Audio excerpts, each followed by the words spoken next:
क्या एनडीए में पड़ गई है फूट? जीतन राम मांझी अपने ही बयान से पलटे। पहले बोले कि संतुष्ट हैं, अब दी खामियाजा भुगतने की चेतावनी। क्या बिहार चुनाव से पहले होगा कोई बड़ा खेला? आइए जानते हैं।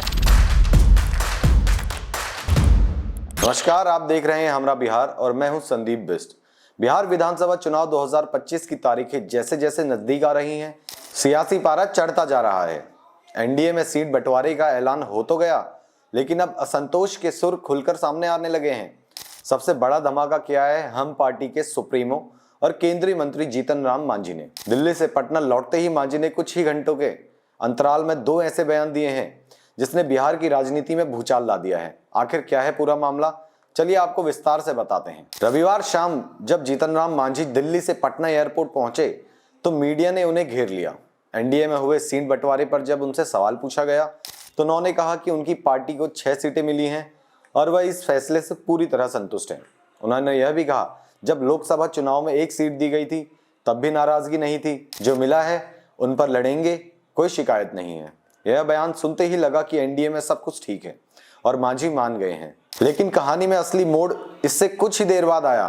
पटना एयरपोर्ट से निकलने के बाद मांझी ने समाचार एजेंसी पीटीआई से बात की और अपने पहले बयान से 180 डिग्री पलट गए। जी हाँ, आला कमान ने जो तय किया, निर्णय किया, वो निर्णय शिरोधार्य है, लेकिन 6 सीट दे करके हमारे जो महत्व है उसको उन्होंने कम करके आंका है, जिसका हो सकता है कि खामियाजा भुगतना पड़े हमारे एनडीए को। मांझी का यह बदला हुआ रुख इसलिए चौंकाने वाला है क्योंकि सीट बंटवारे की बातचीत के दौरान वह लगातार अपनी पार्टी के लिए कम से कम 15 सीटों की मांग कर रहे थे। उन्होंने यह भी कहा था कि अगर उनकी पार्टी को सम्मानजनक सीटें नहीं मिली तो वो अपमानित महसूस करेंगे और चुनाव नहीं लड़ेंगे। हालांकि एनडीए को समर्थन देते रहेंगे।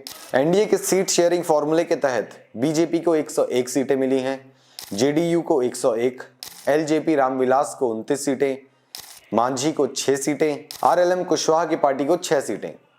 पहले 15 सीटों की मांग करना और फिर 6 सीटें मिलने पर पहले संतुष्टि जताना और फिर खामियाजे की चेतावनी देना, यह दिखाता है कि मांझी और इनकी पार्टी एनडीए के फैसले से खुश नहीं है। उनके इस बयान ने बिहार की राजनीति में अटकलों का बाजार गर्म कर दिया है। तो सवाल यह है कि जीतन राम मांझी के इन बदलते बयानों का क्या मतलब निकाला जाए?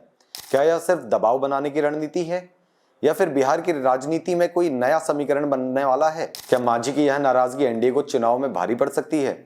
इस पूरे मामले पर आपकी क्या राय है? आपको क्या लगता है कि मांझी को 6 सीटें देकर उनके कद को कम आंका गया है? अपनी राय हमें नीचे कमेंट सेक्शन में जरूर बताएं।